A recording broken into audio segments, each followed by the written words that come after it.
കർത്താവിൻ്റെ ധന്യമേറിയ നാമം ഈ അനുഗ്രഹീതമായ ദിവസം വാഴ്ത്തപ്പെടുമാറാകട്ടെ.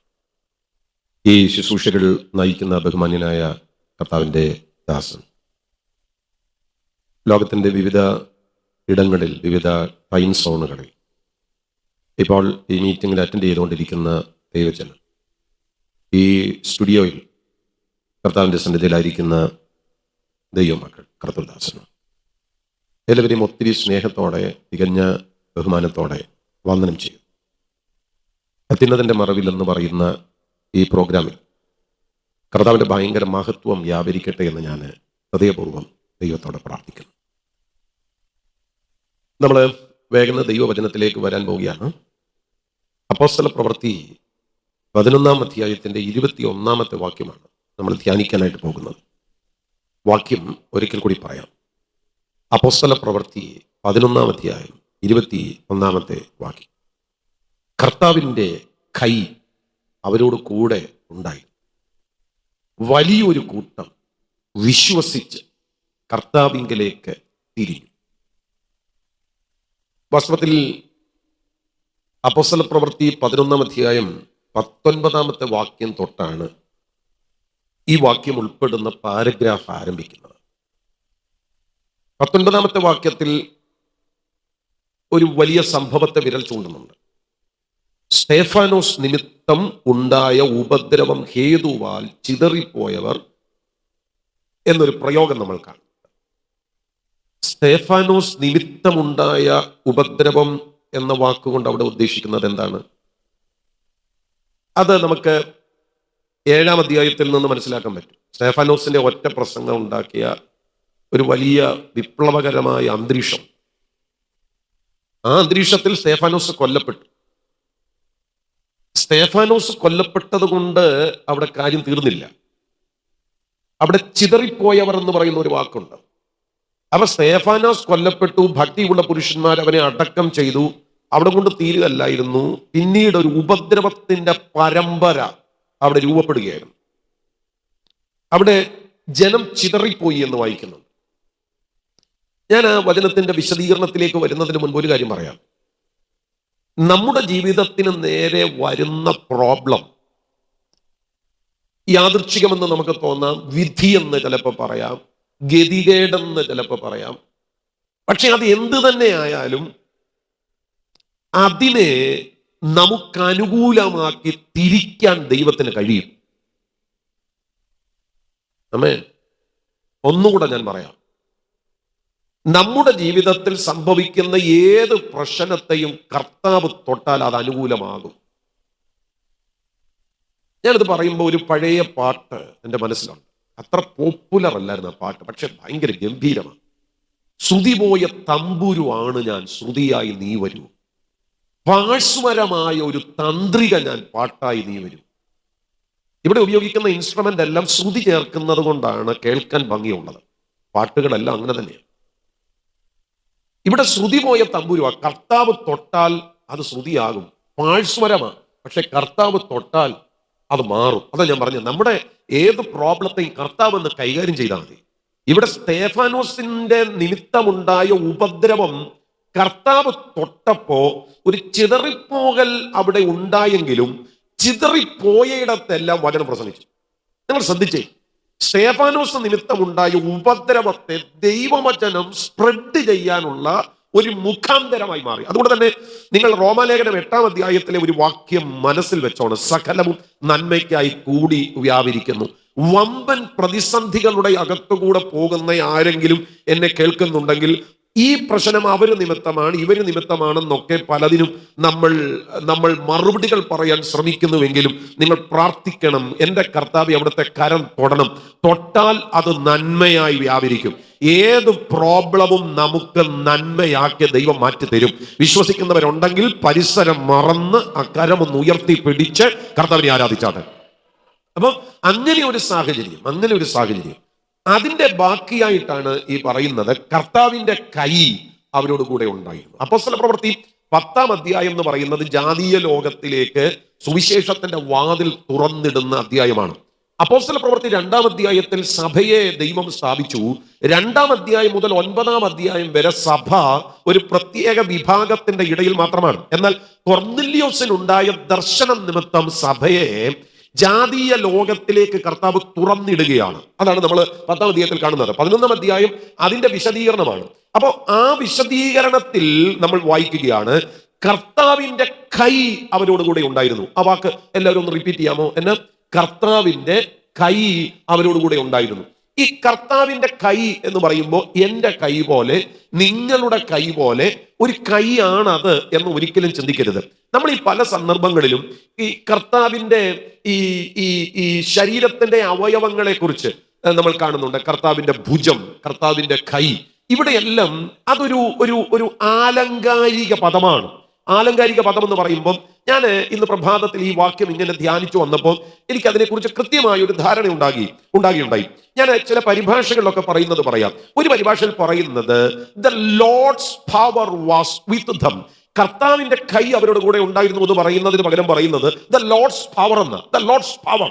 വേറൊരു ഒരു പരിഭാഷയിൽ പറയുന്നത് the Lord was helping these men. ദൈവത്തിന്റെ സഹായം എന്നാണ് അതിനെ വിളിച്ചിരിക്കുന്നത്. അപ്പൊ ഒന്ന്, അത് ദൈവത്തിന്റെ ശക്തിയാണ്. രണ്ട്, അത് ദൈവത്തിന്റെ സഹായമാണ്. വേറൊരു പരിഭാഷയ്ക്കകത്ത് പറയുന്നത് the mighty power of the Lord was with dum എന്നാണ് വായിക്കുന്നത്. The mighty power. അപ്പൊ മൊത്തത്തിൽ നമ്മൾ വിവിധ ഭാഷാന്തരങ്ങളിൽ നിന്ന് ഈ കർത്താവിന്റെ കരം എന്ന വാക്കിനെ നമ്മൾ പഠിച്ചാൽ രണ്ട് ആശയങ്ങളാണ് കിട്ടുന്നത്. ഒന്ന്, ദൈവത്തിന്റെ സഹായം. രണ്ട്, ദൈവത്തിന്റെ ശക്തി. ആ വാക്കിന് കൊടുത്തിരിക്കുന്ന മൂലപദം അഥവാ ആ ഗ്രീക്ക് വേർഡ് പഠിച്ചാലും ദൈവത്തിന്റെ ശക്തിയെക്കുറിച്ചോ ദൈവത്തിന്റെ ആ ആക്ടിവിറ്റിയെ കുറിച്ചോ ആണ് പൊതുവിൽ പറയുന്നത്. അപ്പം കർത്താവിന്റെ കൈ അവർക്ക് അനുകൂലമായിരുന്നു എന്ന് പറഞ്ഞാൽ, കർത്താവിന്റെ കൈ അവരോട് കൂടെ ഉണ്ടായിരുന്നു എന്ന് പറഞ്ഞാൽ, കർത്താവിന്റെ ശക്തി അവരോട് കൂടെ ഉണ്ടായിരുന്നു എന്നാണ്. കർത്താവിന്റെ സഹായം അവരോട് കൂടെ ഉണ്ടായിരുന്നു. ഇന്ന് ഈ അത്യുന്നതന്റെ മറവിൽ എന്ന് പറയുന്ന ഈ പ്രോഗ്രാമിൽ ഈ സ്റ്റുഡിയോയിലിരുന്നോ അല്ല ലോകത്തിന്റെ എവിടെ ഏതെങ്കിലും ഒരു കോണിലിരുന്നോ ഈ വചനം കേൾക്കുകയാണെങ്കിൽ നിങ്ങൾ പ്രാർത്ഥിക്കേണ്ടുന്ന ഏറ്റവും വലിയ പ്രാർത്ഥന എന്താണെന്ന് അറിയാമോ? നിങ്ങളുടെ മേൽ കർത്താവിന്റെ സഹായം വ്യാപരിക്കണമെന്നുള്ളതാണ്. എത്ര പേരത് പ്രാർത്ഥിക്കും? പറ്റുമെങ്കിൽ ഒരു 30 സെക്കൻഡ് എല്ലാവരും കൂടെ ചേർന്നൊന്നും പ്രാർത്ഥിച്ചേ. കർത്താവേ, ഇന്ന് ഞാൻ ഈ മെസ്സേജ് കേൾക്കുമ്പോൾ എൻ്റെ ദൈവമേ, അവിടുത്തെ സഹായം എൻ്റെ മേൽ വ്യാപരിക്കണം. എത്ര പേര് പ്രാർത്ഥിക്കും? അവിടുത്തെ ശക്തി എൻ്റെ മേൽ വ്യാപരിക്കണം. എത്ര പേര് പ്രാർത്ഥിക്കും? ഒന്നിച്ചൊന്ന് പ്രാർത്ഥിച്ചേ. നമ്മൾ മെനക്കെട്ടിരിക്കുകയല്ലേ, നമ്മൾ വളരെ വളരെ താല്പര്യത്തോടെ ഇരിക്കുകയല്ലേ. ആ ദൈവ സഹായം ഇപ്പോൾ വ്യാപരിക്കട്ടെ, ദൈവശക്തി ഇപ്പോൾ വ്യാപരിക്കട്ടെ. ഞാൻ നിങ്ങളോട് പറയാം എൻ്റെ പ്രിയരെ, നിങ്ങൾ അങ്ങനെ പ്രാർത്ഥിക്കുകയാണെങ്കിൽ ഉറപ്പായും ദൈവത്തിന്റെ സഹായം വ്യാപരിക്കും. ഈ ദൈവ സഹായം എന്ന വാക്ക് ഞാൻ പറയുമ്പോൾ 121-ാമത്തെ സങ്കീർത്തനം ഒന്ന് ഓർമ്മയിൽ വെച്ചോണം. ദൈവ സഹായത്തിന്റെ സവിശേഷത, ഞാൻ എൻ്റെ കണ്ണ് പർവ്വതങ്ങളിലേക്ക് ഉയർത്തുന്നു, എനിക്ക് സഹായം എവിടെ നിന്ന് വരും? എൻ്റെ സഹായം ആകാശത്തെയും ഭൂമിയും ഉണ്ടാക്കി യഹോവയിങ്കിൽ നിന്ന് വരുന്നു. അടുത്ത വാക്ക് കണ്ടോ? ആ സഹായത്തിന്റെ സവിശേഷതയാ, നിന്റെ കാൽ വഴുതുവാൻ അവൻ സമ്മതിക്കത്തില്ല. കേട്ടോണേ, സഹായം വെളിപ്പെട്ടാൽ കാല് വഴുതാൻ സമ്മതിക്കത്തില്ല. കാല് വഴുതുന്ന സാഹചര്യം കാണും, പക്ഷെ സമ്മതിക്കത്തില്ല. ചിലരോട് ഞാൻ ഒരു പ്രവചന ശബ്ദം പോലെ നിയോഗത്താൽ പറയാം, കാല് വഴുതുന്ന സാഹചര്യത്തിനകത്ത് നിങ്ങൾ നിന്നേക്കാം, പക്ഷെ വഴുതി പോകുവാൻ ദൈവം സമ്മതിക്കത്തില്ല. ഒന്ന് ആവർത്തിച്ച് പറഞ്ഞ് എൻ്റെ കാല് വഴുതാൻ എൻ്റെ ദൈവം സമ്മതിക്കത്തില്ല. ഒന്നുകൂടെ ഒന്ന് പറയാൻ പറ്റുമെങ്കിൽ പറഞ്ഞ്, എൻ്റെ കാല് വഴുതാൻ എൻ്റെ ദൈവം സമ്മതിക്കത്തില്ല. അടുത്ത വാക്ക് കണ്ടോ? ആ സഹായം വെളിപ്പെടുമ്പോൾ നിന്നെ കാക്കുന്നവൻ മയങ്ങത്തില്ല. യഹോവ നിന്റെ പരിപാലകനാണ്, അവിടുന്ന് നിന്റെ വലത്ത് ഭാഗത്ത് തണലാണ്. നമ്മൾ അത്യുന്നതന്റെ മറവിൽ എന്ന പ്രോഗ്രാമിലല്ലേ നിങ്ങൾ ആ വചനം ഒന്ന് കണക്ട് ചെയ്തു. അവിടുന്ന് എൻ്റെ വലത്തു ഭാഗത്ത് എനിക്ക് തണലാണ്, അതുകൊണ്ട് പകൽ സൂര്യനും രാത്രി ചന്ദ്രനും എന്നെ ബാധിക്കത്തില്ല. യഹോവ ഒരു ദോഷവും തട്ടാതെ വണ്ണം എന്നെ പരിപാലിക്കും. അവൻ എൻ്റെ പ്രാണനെ പരിപാലിക്കും. അവൻ എൻ്റെ ഗമനത്തെയും എൻ്റെ ആഗമനത്തെയും അനുഗ്രഹിക്കും. എപ്പോഴാണ് ഇത് സംഭവിക്കുന്നത്? ദൈവത്തിന്റെ സഹായം വെളിപ്പെടുമ്പോ. ഗ്ലോറി.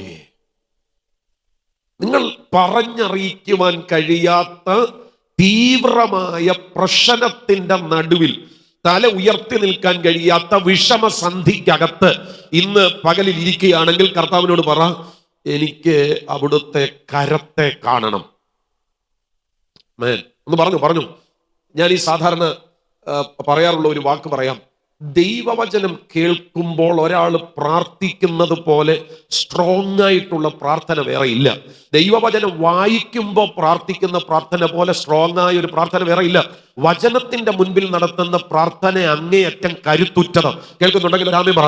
അത് എന്തുകൊണ്ടാണെന്ന് ഞാൻ പറയാം. നമ്മുടെ വാഴ്ത്തപ്പെട്ട കർത്താവ് അങ്ങനെയാണ് ചെയ്തത്. വാഴ്ത്തപ്പെട്ട കർത്താവ് അങ്ങനെയാണ് ചെയ്തത്. അവിടുന്ന് പിശാചിനെ ജയിച്ചതുപോലും നമ്മൾ ചെയ്യുന്നത് പോലെ ഈ ശാസിച്ചും ഭത്സിച്ചും ഒന്നുമല്ല. പിശാചിനെ ജയിച്ചതുപോലും വചനം പറഞ്ഞു. 40 ദിവസം അവിടുത്തെ ഉപവാസത്തിൽ പിശാച് പരീക്ഷിക്കാനായിട്ട് ഇറങ്ങി വന്നപ്പോ കർത്താവ് പിശാചിനെ ജയിച്ചത് വചനം പറഞ്ഞ. പിശാച് പരീക്ഷകളുമായി വരുമ്പോൾ ആ പരീക്ഷയ്ക്കെതിരെ പറഞ്ഞത് മുഴുവൻ വചനമാണ്.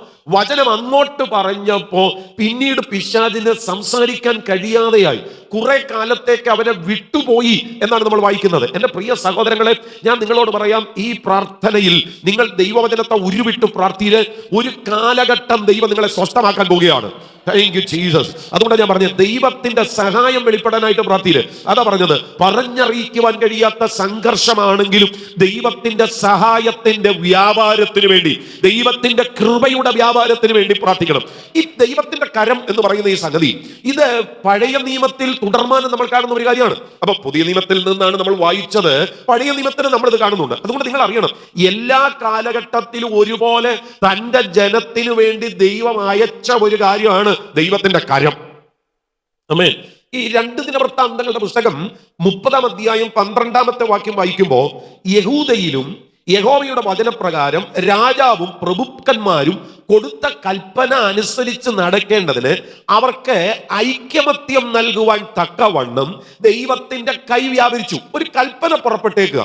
അവിടെ നിങ്ങൾ ശ്രദ്ധിച്ചേ, ദൈവത്തിന്റെ കൈ അവിടെ വ്യാപരിച്ചു. എന്തിനാണെന്നറിയാമോ? ഐക്യമത്യം നൽകാനായിട്ട്, ഈ യൂണിറ്റി നൽകാനായിട്ട് ദൈവത്തിന്റെ കരം വ്യാപരിച്ചു. അവിടെ നിങ്ങൾ ശ്രദ്ധിക്കണം, ഈ ദൈവകരം ചെയ്യുന്ന ഒരുപാട് കാര്യങ്ങളുണ്ട്. അതിലെ ആ കാര്യങ്ങളെ 2 വിധത്തിൽ ഞാൻ നിങ്ങളോട് പറയാം. ഒന്ന്, മനുഷ്യർക്ക് തന്നെത്താൻ ചെയ്യാൻ കഴിയാത്തത് ചെയ്യാൻ, മനുഷ്യനെ ചെയ്യാനാകാത്തത് ചെയ്യാൻ ദൈവത്തിന്റെ കരം വ്യാപരിക്കുകയാണ്. അമ്മേ, നിങ്ങൾ ശ്രദ്ധിച്ചേ, നിങ്ങൾ ഈ വചനം കേട്ടുകൊണ്ടിരിക്കുമ്പോൾ അനൈക്യമാണ് നിങ്ങളുടെ പ്രോബ്ലം എങ്കിൽ ആ അനൈക്യത്തെ പൊളിക്കാൻ ഇപ്പോൾ ഈ അനൈക്യങ്ങൾ സംഭവിക്കുന്ന ഇടത്ത്, കുടുംബത്തിൽ മാത്രമല്ല സഭയിൽ അനൈക്യങ്ങൾ സംഭവിക്കുന്ന ഇടത്ത്, കുടുംബത്തിൽ മാത്രമല്ല സഭയിൽ അനൈക്യങ്ങൾ ഇതൊരു വലിയ പ്രശ്നമാണ്. സമൂഹത്തിൽ അനൈക്യം ഇതൊരു വലിയ പ്രശ്നമാണ്. പക്ഷേ ഇവിടെ ആ അനൈക്യങ്ങളെ ഐക്യമാക്കാനായിട്ട് കർത്താവിന്റെ ശക്തി വ്യാപരിച്ചു. ഇന്ന് നിങ്ങൾ വിശ്വസിക്കുകയാണെങ്കിൽ കുടുംബത്തിനകത്ത് അസ്വസ്ഥത വിതയ്ക്കുന്ന ദുർഭൂത മണ്ഡലങ്ങൾക്ക് ഇനിയും ആക്റ്റീവ് ആകാൻ കഴിയാത്ത വിധത്തിൽ, ഇനിയും ചലിക്കാൻ കഴിയാത്ത വിധത്തിൽ ദൈവകരത്തിന്റെ വ്യാപാരം ഇപ്പോൾ ഉണ്ടാകാൻ പോകുകയാണ്. അത് ഇവിടെ മാത്രമല്ല, എവിടെ നിന്നൊക്കെ നിങ്ങൾ വന്നിട്ടുണ്ടോ, എവിടെ നിന്നൊക്കെ നിങ്ങൾ ഇപ്പോൾ ഈ വചനം കേൾക്കുന്നുണ്ടോ, അവിടെയെല്ലാം ഈ കരത്തിന്റെ വ്യാപാരം സംഭവിക്കാൻ പോകുകയാണ്. വിശ്വസിക്കുന്നവരുണ്ടെങ്കിൽ ആത്മാവിൽ പരിസരം മറന്ന് കർത്താവിനെ ഒന്ന് ആരാധിച്ചോ.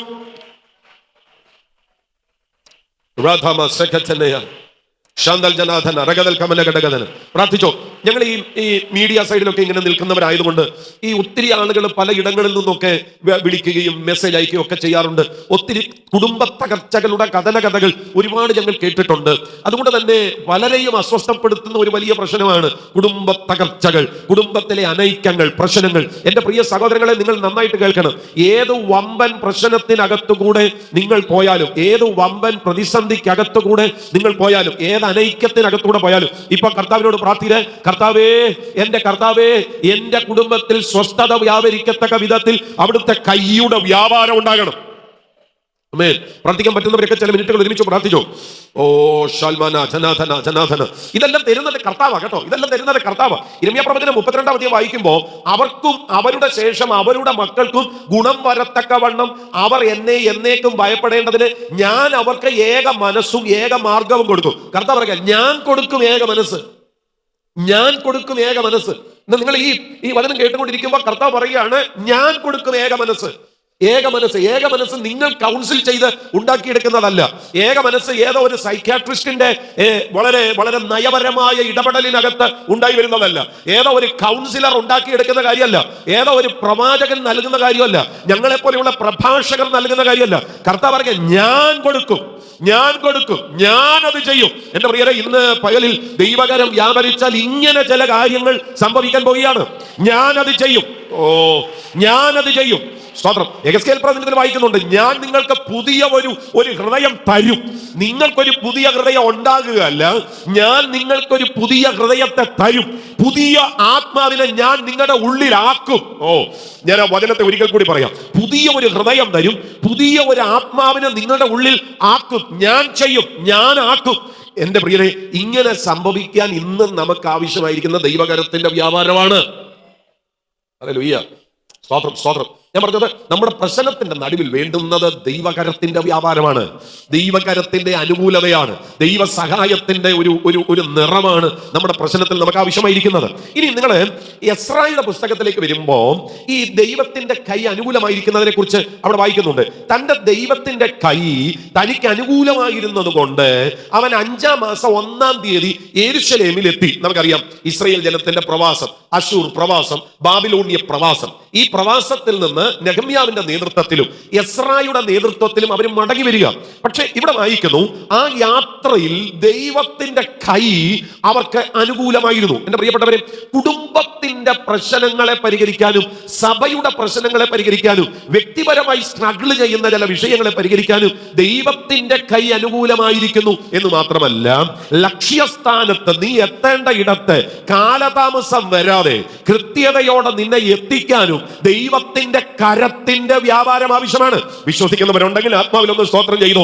എത്തേണ്ട ഇടത്തെത്താൻ നീണ്ട കാലഘട്ടങ്ങളായി നിങ്ങൾ അനുഭവിക്കുന്ന വമ്പൻ ചില പ്രശ്നങ്ങളുടെ നടുവിൽ നിന്ന് അവൻ നിങ്ങളെ പുറത്ത് ഇറക്കി എത്തിക്കേണ്ട ഇടത്ത് നിങ്ങളെ എത്തിക്കാൻ ഇന്ന് പകലിൽ ദൈവത്തിന്റെ കരത്തിന്റെ വ്യാപാരം വേണം. ഞാൻ പറയാം, ചില ബ്ലോക്കുകളെ, ചില കാലതാമസങ്ങളെ ഫുൾ സ്റ്റോപ്പ് ഇട്ട് നിർത്താൻ, ചില നാളുകളായി ശ്രമിച്ചിട്ട് നടക്കാത്ത ചില കാര്യങ്ങളെ കൃത്യ സമയത്ത് കൃത്യ സ്ഥലത്ത് എത്തിക്കാൻ ദൈവത്തിന്റെ കരത്തിന്റെ വ്യാപാരം സംഭവിക്കണം. ആമേൻ. അത് കൊതിക്കുന്നവരുണ്ടെങ്കിൽ ഒരുമിച്ച് പ്രാർത്ഥിച്ച് ഒരിടത്തും സ്റ്റക്കായി നിൽക്കാതിരിക്കാൻ. ചിലതിലൊക്കെ സംഭവിക്കുന്ന ആ കാലതാമസം മാറിപ്പോകാൻ നമ്മൾ വായിക്കുന്നില്ലേ, സമയം തെറ്റാതിരിക്കാൻ. ഹബക്കൂക്കിന്റെ പ്രവചനത്തിൽ അതല്ല കാണുന്നത്, സമയം തെറ്റത്തില്ല. ഞാൻ ആത്മാവിൽ പറയാം, നിങ്ങൾ എത്തേണ്ട ഇടത്തെ സമയം തെറ്റാതെ നിങ്ങൾ എത്തണമെങ്കിൽ, വാഗ്ദത്തങ്ങളുടെ സമയങ്ങളിൽ വാഗ്ദത്തം നിങ്ങളുടെ മേൽ ഇറങ്ങി വരണമെങ്കിൽ, ഹല്ലേലൂയ, ആ നിയോഗത്തിന്റെ സമയത്ത് കൃത്യമായി എത്തണമെങ്കിൽ, ഞാൻ ഒന്നുകൂടെ പറയാം, റൈറ്റ് പ്ലേസിൽ റൈറ്റ് ടൈമിൽ നിങ്ങൾ എത്തണമെങ്കിൽ അവിടെയും ആവശ്യം ദൈവകരത്തിന്റെ വ്യാപാരമാണ്. ഞാനെന്ന് പറയുമ്പോ സ്തോത്രം, കാലതാമസം വരുത്തുന്നത് ഒരു സാത്താന്യ അജണ്ടയാണ്. എത്തേണ്ട ഇടത്ത് എത്താതിരിക്കുക, ഇതൊരു സാത്താന്യ അജണ്ടയാണ്. എന്നാൽ റൈറ്റ് ടൈമിൽ റൈറ്റ് പ്ലേസിൽ നമ്മൾ എത്തണമെങ്കിൽ ദൈവത്തിന്റെ കൈ അനുകൂലമാകണം. ആമേൻ. കൃത്യമായി കർത്താവ് പ്രവർത്തിക്കുന്ന ഇടത്ത് നമ്മൾ എത്തപ്പെടണം. സ്തോത്രം. ഞാനത് അങ്ങനെ പറയുമ്പോൾ ഒത്തിരി ഉദാഹരണങ്ങൾ ഞാൻ കണക്ട് ചെയ്യാമേ. യാക്കോബിനെ അനുഗ്രഹിക്കാൻ യാബോക്കിൽ ദൂതൻ ഇറങ്ങുന്ന ഒരു രാത്രിയുണ്ട്. ഒറ്റ രാത്രിയേ ഉള്ളൂ. സ്തോത്രം. ഇപ്പൊ യാക്കോബ് ആ സ്ഥലം കടന്ന് ഇക്കരെ കയറി കഴിഞ്ഞു. പക്ഷെ ഈ മനുഷ്യന്റെ അകത്തൊരു നിയോഗം ഉണ്ടാകുക. ആ നിയോഗം എന്താണെന്നറിയാമോ? ദൂതൻ ഇറങ്ങാൻ ദൈവത്തിന്റെ പദ്ധതിയിൽ ദൈവം ആസൂത്രണം ചെയ്ത ഇടത്തേക്ക് തിരിച്ചു കയറാൻ. നിങ്ങൾ ശ്രദ്ധിച്ചേ, ഇങ്ങോട്ട് വന്നവൻ മടങ്ങിപ്പോയിട്ട് ആ റൈറ്റ് ടൈമിൽ ആ റൈറ്റ് പ്ലേസിൽ അവിടെ എത്തി. അന്ന് രാത്രി ദൂതൻ ഇറങ്ങി. ഹല്ലേലൂയ. അന്ന് രാത്രി അവന്റെ പേര് മാറി. യാക്കോബ് എന്നല്ല അവന്റെ പേര്. ദൂതൻ പറയുക, നിന്റെ പേര് ഇനി ഇസ്രായേലാണ്. യാക്കോബ് എന്ന പരിമിതമായ പേരിനെ അവിടെ നിന്ന് മാറ്റിയിട്ട് ഇസ്രായേൽ എന്ന വിശാലമായ ഒരു പേരിലേക്ക്, ഒരു ജനതയുടെ പേരിലേക്ക്, ഒരു നാടിന്റെ പേരിലേക്ക്, ഒരു രാജ്യത്തിന്റെ പേരിലേക്ക്, ഒരു ദൈവിക പദ്ധതിയുടെ പേരിലേക്ക് യാക്കോബെ നിന്നെ നയിക്കുന്നത് ആ റൈറ്റ് ടൈമിൽ റൈറ്റ് പ്ലേസിൽ നീ എത്തപ്പെടുന്നത് കൊണ്ടാണ്. അത് സംഭവിക്കണമെങ്കിൽ നിനക്ക് വേണ്ടി ദൈവത്തിന്റെ കൈ വ്യാപരിക്കണം. Hallelujah, hallelujah. മോശ ഒരു കാലഘട്ടം ഭയങ്കരമായിട്ട് കൊതിച്ചു, താൻ മുഖാന്തരം ഇസ്രായേലിൽ ഒരു വിടുതൽ ഉണ്ടാകണമെന്ന്. എന്നൊരു ഭയങ്കര കൊതിയാണ്. പക്ഷേ ആ സമയത്തൊന്നും നടന്നില്ല. 40-ാമത്തെ വയസ്സ് വരെയുള്ള കാര്യമാണ് ഞാൻ പറയുന്നത്. ഒടുവിൽ നമുക്കറിയാം, മിദ്യാനിൽ എത്തപ്പെട്ടു. സിപ്പോറയൊക്കെ വിവാഹം കഴിച്ചു. പുരോഹിതനായ ഇത്രോവിന്റെ ആടിനെയൊക്കെ മേയിക്കുന്ന ഒരു സമയം. 80-ാമത്തെ വയസ്സിൽ ദൈവം ഇറങ്ങിയ ഒരു പർവ്വതമുണ്ട്, ദൈവത്തിന്റെ പർവ്വതമായ ഹോരേബ്. ആമേൻ. ദൈവത്തിന്റെ പർവ്വതമായ ഹോരേബിൽ ഈ മനുഷ്യൻ, നിങ്ങൾ ശ്രദ്ധിച്ചേ, ദൈവം ഇറങ്ങുന്ന മുൾപ്പടർപ്പിന്റെ ചുവട്ടിലെത്തുക. സ്തോത്രം. ദൈവം ഇറങ്ങുന്നതിന്റെ തലേന്നോ ദൈവം ഇറങ്ങിയതിന്റെ പിറ്റേന്നോ അല്ല, കൃത്യ ദിവസം എത്തുക. അതാ ഞാൻ പറഞ്ഞത്, റൈറ്റ് ടൈം, റൈറ്റ് പ്ലേസ്. അവിടെയാണ് ദൈവം അവരെ വിളിക്കുന്നത്. മോശേ, മോശേ. എന്റെ പ്രിയരെ, നിങ്ങൾക്കും നിങ്ങളുടെ തലമുറയ്ക്കും അഭിഷക്തനെ നിന്റെ ശുശ്രൂഷയ്ക്കും അതിന്റെ വ്യത്യാസത്തിനും അതിന്റെ വിടുതലിനും അതിന്റെ മുന്നേറ്റത്തിനും അതിന്റെ അനുഗ്രഹത്തിനും അതിന്റെ വിശാലതയ്ക്കും അതിന്റെ വളർച്ചയ്ക്കും അതിന്റെ വർധനവിനും അതിന്റെ ഉയർച്ചയ്ക്കും അതിന്റെ മുന്നോട്ടുള്ള ഗമനത്തിനും അതിന്റെ പുറപ്പാടിനും ഒക്കെ ദൈവം ഒരുക്കി വെച്ചിരിക്കുന്ന ഒരു സ്ഥലമുണ്ട്. ആ റൈറ്റ് ടൈമിൽ, ആ റൈറ്റ് പ്ലേസിൽ എത്തപ്പെടണമെങ്കിൽ ഇന്ന് പകലിൽ ഈ പ്രത്യേക ശുശ്രൂഷയിൽ പ്രാർത്ഥിക്കണം. ദൈവത്തിന്റെ കൈ അനുകൂലമാകണം. ഹല്ലേലൂയ. എന്നോടൊപ്പം ഉണ്ടെങ്കിൽ കർത്താവിനെ ഒരുമിച്ചൊന്ന് ആരാധിച്ചാട്ടെ. പോരാ പോരാ, ശബ്ദം ഉയർത്തി ഒരുമിച്ചൊന്ന് ആരാധിച്ചാട്ടെ. റഥമ സെക്കറ്റനയ. ആമേൻ. എസ്രയുടെ പുസ്തകത്തിൽ വീണ്ടും നമ്മൾ വായിക്കുന്നുണ്ട്, ദൈവത്തിന്റെ കൈ അവർക്ക് അനുകൂലമായിരുന്നു. നെഹമ്യാവിന്റെ പുസ്തകത്തിൽ ആവർത്തിച്ച് പറയുന്നുണ്ട്, ദൈവത്തിന്റെ കൈ അവർക്ക് അനുകൂലമായിരുന്നു. അപ്പൊ നിങ്ങൾ ശ്രദ്ധിച്ചേ, അവരുടെ ജീവിതത്തിന്റെ യാത്രകളിൽ ഉടനീളം ദൈവത്തിന്റെ കൈ അവർക്ക് അനുകൂലമായിരുന്നത് കൊണ്ടാണ് അവർ സക്സസിലേക്ക് എത്തിയത്, അവർ വിജയത്തിലേക്ക് എത്തിയത്. ഇനി ഈ ദൈവത്തിന്റെ കരത്തിന്റെ സവിശേഷത നിങ്ങൾ അറിയണം. ദൈവത്തിന്റെ കരത്തിന്റെ സവിശേഷത യെശയ്യാ പ്രവചനം നമ്മൾ വായിക്കുമ്പോൾ, യെശയ്യാ പ്രവചനത്തിൽ വായിക്കുന്നുണ്ട്, രക്ഷിപ്പാൻ കഴിയാതെ വണ്ണം യഹോവയുടെ കൈ കുറുകിയിട്ടില്ല, കേൾപ്പാൻ കഴിയാതെ വണ്ണം അവന്റെ ചെവി മന്ദമായിട്ടുമില്ല. അപ്പൊ നിങ്ങൾ ശ്രദ്ധിച്ചേ, കുറുകാത്ത കരമാണ് കർത്താവിന്റെ കരം. ഒന്നുകൂടെ ഞാൻ പറയാം, കുറുകാത്ത കരമാണ് കർത്താവിന്റെ കരം എന്ന് പറഞ്ഞു കഴിഞ്ഞാൽ, സ്തോത്രം, കുറുകിയിട്ടില്ല എന്ന് പറയുമ്പോൾ അവിടുത്തെ പ്രവർത്തന ശേഷി നഷ്ടപ്പെട്ടിട്ടില്ല എന്നാണ്, നഷ്ടപ്പെടുന്നില്ല എന്നാണ്. ഒരാമേ പറഞ്ഞാട്ടെ. ഈ കരം കുറുകിയിട്ടില്ല എന്ന് പറയുന്ന ഈ ഒരു സംഭവം ഇല്ലേ, ഇത് ഒരിക്കൽ ദൈവം മോശയോട് പറഞ്ഞതാ. ഇസ്രായേൽ ജനം മോശയോട് പറഞ്ഞു, ഞങ്ങൾക്ക് ഇറച്ചി വേണം, ഞങ്ങൾക്ക് ഇറച്ചി വേണം. മോശ ചെന്ന് ദൈവത്തോട് പറഞ്ഞു, ജനം പറയുന്ന അവർക്ക് ഇറച്ചി വേണം. ഞാൻ ചിന്തിക്കുന്നത്, മോശ അതൊരു വലിയ തമാശ പോലെ, ഒരിക്കലും സംഭവിക്കാൻ സാധ്യതയില്ലാത്തൊരു കാര്യം പോലെയാണ് ദൈവത്തോട് പറയുന്നത്. ഞാനത് അങ്ങനെ പറയുന്നതിന് പിന്നെ ഒരു കാരണമുണ്ട്, അത് പുറകാലം പറയാം. ദൈവം മോശയോട് പറയുക, ഞാൻ അവർക്ക് ഇറച്ചി കൊടുക്കാം. മോശ അത് വിശ്വസിച്ചില്ല എന്ന് പറയാൻ കാരണം അടുത്ത ചോദ്യം. മോശ ഉടനെ ദൈവത്തോട് ചോദിക്കുക, നീ ഈ ജനത്തിന് എവിടെ നിന്ന് ഇറച്ചി കൊടുക്കും? മോശ ചോദിക്കുകയാണ്, നീ കാളയെ കൊല്ലൂ? നീ സമുദ്രത്തിലെ മത്സ്യത്തെ പിടിച്ചു കൂട്ടൂ? നീ എങ്ങനെ ഇറച്ചി കൊടുക്കുന്നത്? അപ്പൊ മോശ ചിന്തിക്കുന്നത് ഒരു കറി വെക്കാനുള്ള ഇറച്ചി കൊടുക്കുന്ന കാര്യമാണ്. ദൈവം അതൊന്നുമല്ല പറയുന്നത്. നിങ്ങൾ ശ്രദ്ധിച്ച, ദൈവത്തിന്റെ പദ്ധതി ഭയങ്കര. അവിടെ ദൈവം മോശയോട് പറയുന്ന ഒരു കാര്യമുണ്ട്, പ്രവർത്തിപ്പാൻ കഴിയാതെ വണ്ണം എന്റെ കരം കുറുകിയിട്ടില്ല, നീ ഇന്നത് അറിയുന്നവർ, നീ ഇന്നത് അറിയും. കടലിൽ കിടന്ന് ലിവ്യാതാന്റെ തല തകർത്തിട്ട് ദൈവം അതിന്റെ നടുത്തുണ്ടത്തെ കിഴക്കൻ കാറ്റിനെ അടുപ്പിച്ച് അതിനെ പലതായിട്ട് മുറിക്കുക. നിങ്ങൾ ശ്രദ്ധിച്ച്, നമ്മൾ ബൈബിളിൽ വായിക്കുന്ന കാര്യം, അതിന് ചിറക് വന്നു, അതിന് തൂവല് വന്നു, അതിന് തൊക്ക് വന്നു, അത് പറക്കാൻ തുടങ്ങി ഇസ്രായേൽ ജനത്തിന്റെ കൂടാരത്തിന് ചുറ്റും. അമ്മേ സ്തോത്രം. നിങ്ങൾ അവരുടെ കണക്ക് ശ്രദ്ധിക്കണം. ഏറ്റവും കുറച്ചു പെറുക്കിയവൻ 10 പറ പെറുക്കി. 10 പറ. ഒരു പറ സമം 10 കിലോ. 10 പറ സമം 100 കിലോ.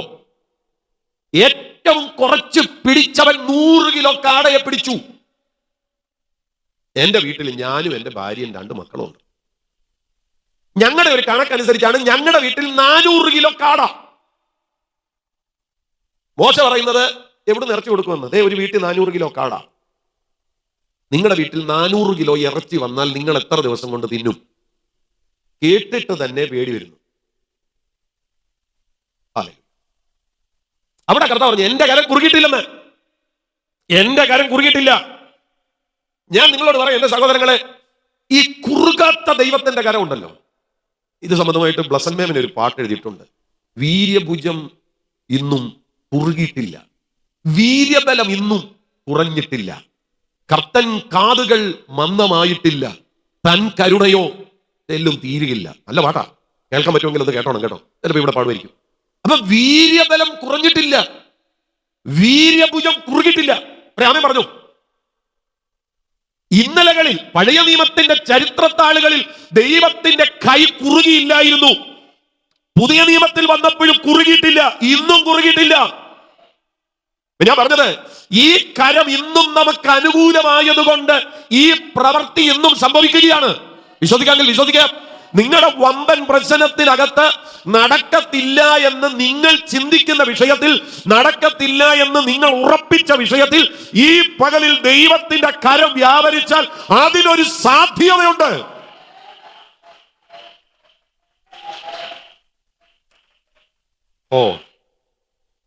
Power of God. ഞാൻ വീണ്ടും പറയാം, സാധ്യതയുണ്ട് സഹോദര, സാധ്യതയുണ്ട് സഹോദരിയെ, സാധ്യതയുണ്ട്. കുഞ്ഞെ, നിന്റെ പ്രോബ്ലത്തിൽ പരിഹാരത്തിന്റെ സാധ്യതയുണ്ട്. അതൊരു പ്രതീക്ഷയാണ്, അതൊരു പ്രതീക്ഷയുടെ പൊൻവെളിച്ചമാണ്. ഒരു സാധ്യത ഇതിനകത്തുണ്ട്. കുറുകിട്ടില്ല. ഇതുകൊണ്ട് യെശയ്യാപ്രവചനത്തിൽ ഒരു ചോദ്യമുണ്ട്, ഞങ്ങൾ കേൾപ്പിച്ചത് ആർ വിശ്വസിച്ചിരിക്കും? യഹോവയുടെ ഭുജം ആർക്ക് വെളിപ്പെട്ടിരിക്കുന്നു? ഞാനത് മനസ്സിലാക്കുന്നത് ദൈവകരത്തിന്റെ ഒരു വെളിപ്പാട് ആർക്ക് വെളിപ്പെട്ടിരിക്കുന്നു, ദൈവശക്തിയുടെ ഒരു വെളിപ്പാട് ആർക്ക് വെളിപ്പെട്ടിരിക്കുന്നു. എന്റെ പ്രിയരെ, ഞാൻ ഈ വചനം പറയുമ്പോൾ എനിക്ക് ഒരു സംശയവുമില്ല, ഹല്ലേലൂയ, ഏതൊരു മനുഷ്യനെയും പൊടിക്കകത്ത് നിന്ന് ഉയർത്തിക്കൊണ്ട് വരാൻ ദൈവകരം ചലിച്ചാൽ മതി. ദൈവത്തിന്റെ കരം ഒന്ന് അനുകൂലമായാൽ മതി. നിങ്ങൾക്ക് ഈ പ്രസംഗത്തിന്റെ മുഴുവൻ വാക്യങ്ങളും മുഴുവൻ ചിന്തകളും ഒന്നും മനസ്സിലായില്ലെങ്കിലും നിങ്ങൾ ഒറ്റ കാര്യം പ്രാർത്ഥിച്ചാൽ മതി. കർത്താവേ, ഞാൻ വേറൊന്നും ചോദിക്കുന്നില്ല, എനിക്ക് അവിടുത്തെ കരം അനുകൂലമാണെന്നൊന്ന് മനസ്സിലാക്കിയാൽ മതി. എനിക്ക് അവിടുത്തെ കരം അനുകൂലമാണെന്നൊന്ന് മനസ്സിലാക്കിയാൽ മതി. ഞാൻ നിങ്ങളോട് പറയാം, നിങ്ങൾ പ്രാർത്ഥിക്കുന്ന ഒറ്റ പ്രാർത്ഥനയ്ക്ക് നിങ്ങളുടെ ലൈഫിനെ മുഴുവൻ ചേഞ്ച് ചെയ്യാൻ പറ്റും. കേൾക്കുന്നവരുണ്ടെങ്കിൽ ഒരാമേ പറഞ്ഞു.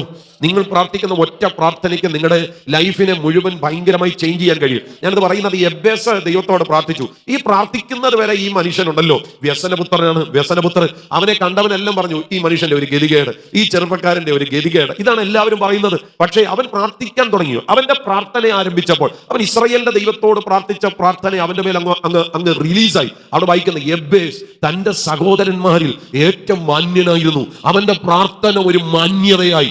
ഇതുവരെ പറഞ്ഞ വ്യസനപുത്രൻ എന്നുള്ള ചരിത്രത്തിൽ നിന്ന് മാന്യനെന്നുള്ള ലെവലിലേക്ക് അവനെ പ്രാർത്ഥന തിരിക്കുകയാണ്. ഞാൻ ഈ വചനം പറയുമ്പോൾ തന്നെ ചിലരോട് പറയാം, ഇന്ന് പകലിൽ നിങ്ങളുടെ പ്രാർത്ഥന അങ്ങനെ നിങ്ങളെ തിരിക്കാൻ പോവുകയാണ്. നാട്ടുകാർ പറഞ്ഞ് നിങ്ങളുടെ മേൽ പതിപ്പിച്ച ചില പേരുകളെ ഈ പകലിൽ ദൈവത്തിന്റെ ആത്മാവ് തുടച്ചു മാറ്റിയിട്ട്, ഞാൻ ആ വാക്ക് വീണ്ടും ആവർത്തിക്കാം, നാട്ടുകാരും വീട്ടുകാരും തീർന്നില്ല, ബന്ധുജനങ്ങളും സഭാജനങ്ങളും അവൻ പറഞ്ഞ് നിങ്ങളുടെ മേൽ പതിപ്പിച്ചു വെച്ച ചില ദുരന്തപൂർണമായ പേരുകളെ നിങ്ങളിൽ നിന്ന് എടുത്തു മാറ്റിയിട്ട്, നിങ്ങളിൽ നിന്ന് തുടച്ചു മാറ്റിയിട്ട്, ഈ പകലിൽ ഇതുവരെ ആരും ചിന്തിക്കാത്ത വിധത്തിലുള്ള ഒരു മാന്യതയുടെ നിറവിനെ, നിന്ദിച്ചവരുടെ നടുവിലുള്ള മാന്യതയുടെ നിറവിനെ നിങ്ങളുടെ മേൽ പകർന്നു തരാൻ ഈ പകലിൽ എന്റെ ദൈവത്തിന് മനസ്സുണ്ട്.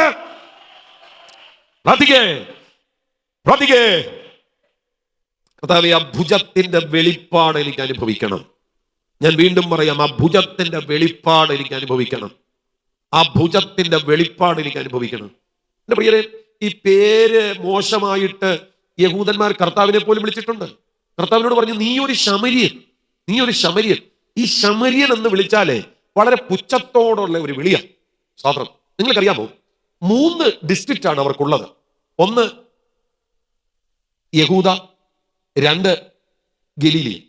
ഇതിന് രണ്ടിന്റെയും ഇടയിൽ കിടക്കുന്ന ഡിസ്ട്രിക്റ്റ് ആണ് ഈ ശമര്യ. നിങ്ങൾ ശ്രദ്ധിക്കണം. അപ്പം ഗലീലയിൽ നിന്ന് യാത്ര പുറപ്പെട്ടാൽ ശമര്യ വഴിയാണ് പെട്ടെന്ന് കയറാം. പക്ഷെ ഇവര് ശമര്യയിൽ കയറാതിരിക്കേണ്ടതിന് ഗലീലയിൽ നിന്ന് യഹൂദിയയിലേക്ക് പോകണമെങ്കിൽ കറങ്ങിയാ പോകുന്നത്. യോഹന്നാന്റെ സുവിശേഷം 4-ാം അധ്യായത്തിൽ കർത്താവ് ശമര്യ വഴി പോയി. അന്നാണ് ഈ ശമര്യ സ്ത്രീയുമായിട്ട് കർത്താവ് സംസാരിച്ചത്.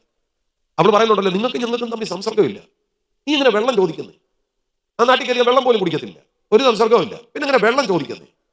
യേശുവിനെ ഇപ്പൊ ഇവർ വിളിച്ച പേരെ ശമര്യൻ എന്ന ഒരുമാതിരി വെറുപ്പ്.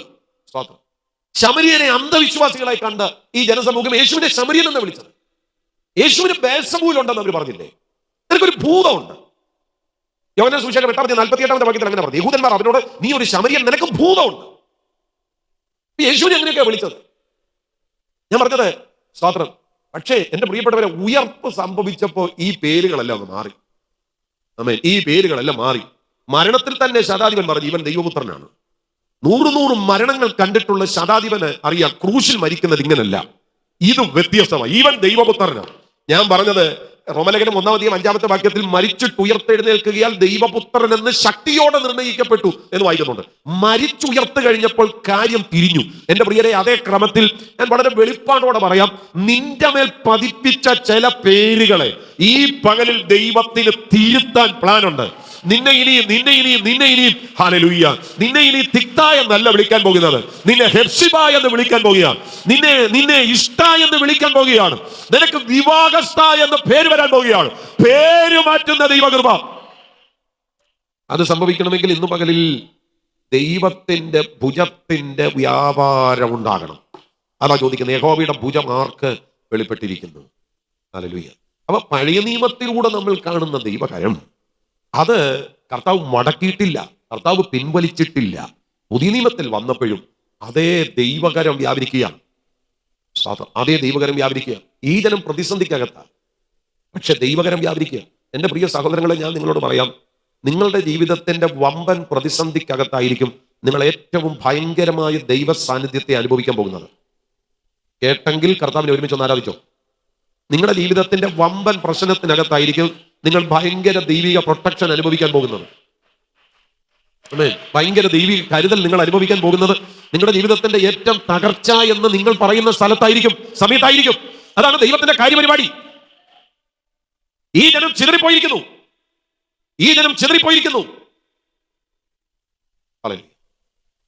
ഉപദ്രവം ഉണ്ടായിരിക്കുന്നു, പീഡനം ഉണ്ടായിരിക്കുന്നു.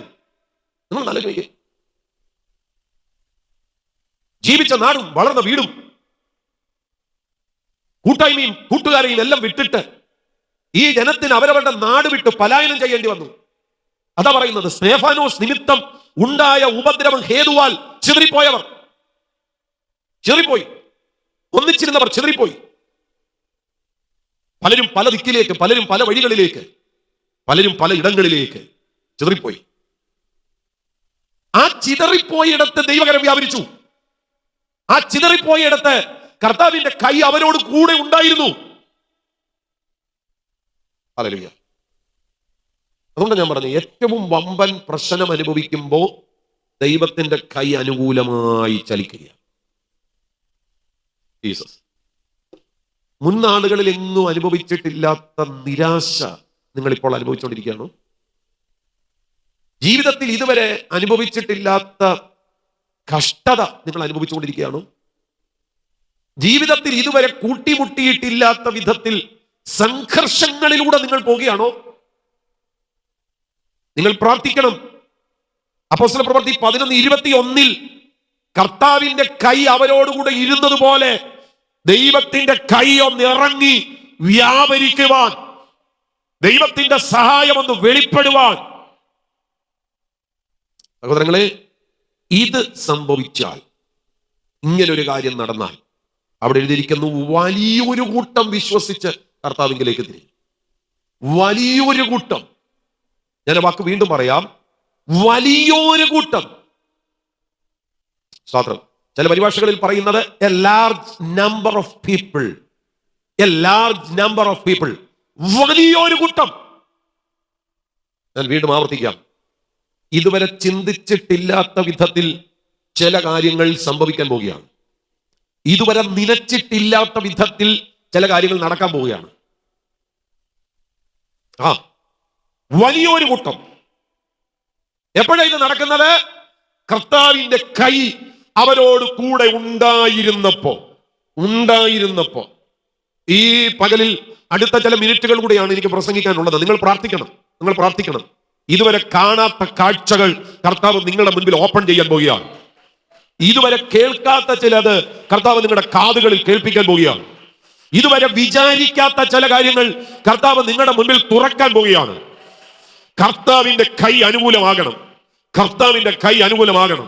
നിങ്ങൾ ഇതുവരെ കേട്ടിട്ടില്ലാത്ത ഘനമേറിയ ചില ദൂതുകൾ ദൈവത്തിന്റെ ആത്മാവ് ഓപ്പൺ ചെയ്യാൻ പോവുകയാണ്. ഇതുവരെ ചിന്തിച്ചിട്ടില്ലാത്ത ചില വാഗ്ദത്തങ്ങളെ ദൈവത്തിന്റെ ആത്മാവ് തരാൻ പോവുകയാണ്. ഇതുവരെ അറിഞ്ഞിട്ടില്ലാത്ത ദൈവിക പദ്ധതികളെ ദൈവത്തിന്റെ ആത്മാവ് തുറക്കാൻ പോവുകയാണ്. എപ്പോഴാണെന്നറിയാമോ? ദൈവത്തിന്റെ കൈ അനുകൂലമാകുമ്പോ.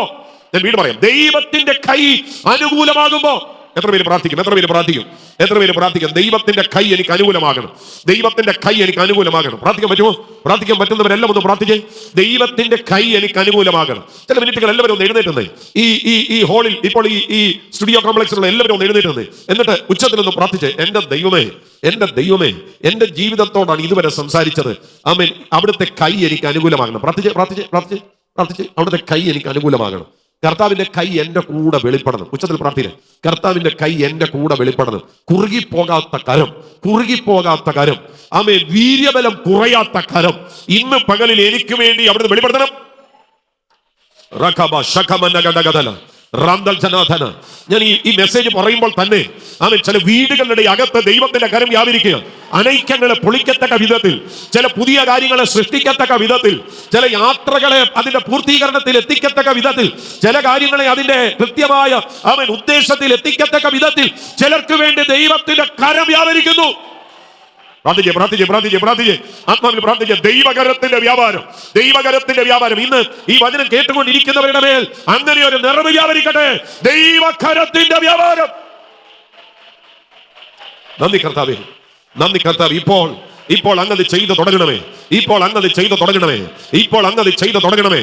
യേശുവിന്റെ നാമത്തിൽ കരമൊന്ന് ഉയർത്തിപ്പിടിച്ചേ, ആ കരമൊന്ന് ഉയർത്തിപ്പിടിച്ചേ, കരം ഉയർത്തിപ്പിടിച്ചേ.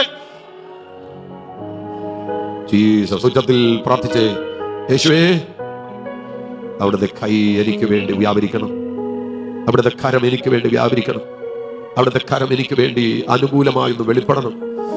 ആ കുറുകാത്ത കരം, കുറയാത്ത വീര്യ ബലം എനിക്ക് വേണ്ടി ഒന്ന് വെളിപ്പെടുത്തണം യേശുവിൻ നാമത്തിൽ. കാരണം ഇപ്പോൾ ഈ കരം ഉയർത്തിപ്പിടിച്ച് പ്രാർത്ഥിക്കുന്നു. മുഴുവൻ ദൈവജനത്തിനായി സ്തോത്രം ചെയ്യുന്നു. ഈ ജനത്തെ മുഴുവൻ അവിടുത്തെ സന്നിധിയിൽ വെച്ച് പ്രാർത്ഥിക്കുന്നു. യേശുവിന്റെ നാമത്തിൽ വചനത്തിന്റെ ശക്തി, അതിന്റെ നിർമ്മലത, അതിന്റെ പവിത്രത, അതിന്റെ നിറവ് ഇപ്പോൾ ഈ ജനത്തിന്റെ മേൽ വ്യാപരിക്കപ്പെടട്ടെ. നിറഞ്ഞ മനസ്സോടെ ഈ കുടുംബങ്ങളെ ഞാൻ അനുഗ്രഹിക്കുന്നു. ഇവർ അനുഗ്രഹമാകും യേശുവിൻ നാമത്തിൽ തന്നെ. ആമേൻ. ഒരുമിച്ച് ചേർന്ന് പാടി കർത്താവിനെ നമുക്ക് ആരാധിക്കാം. ഹല്ലേലൂയ.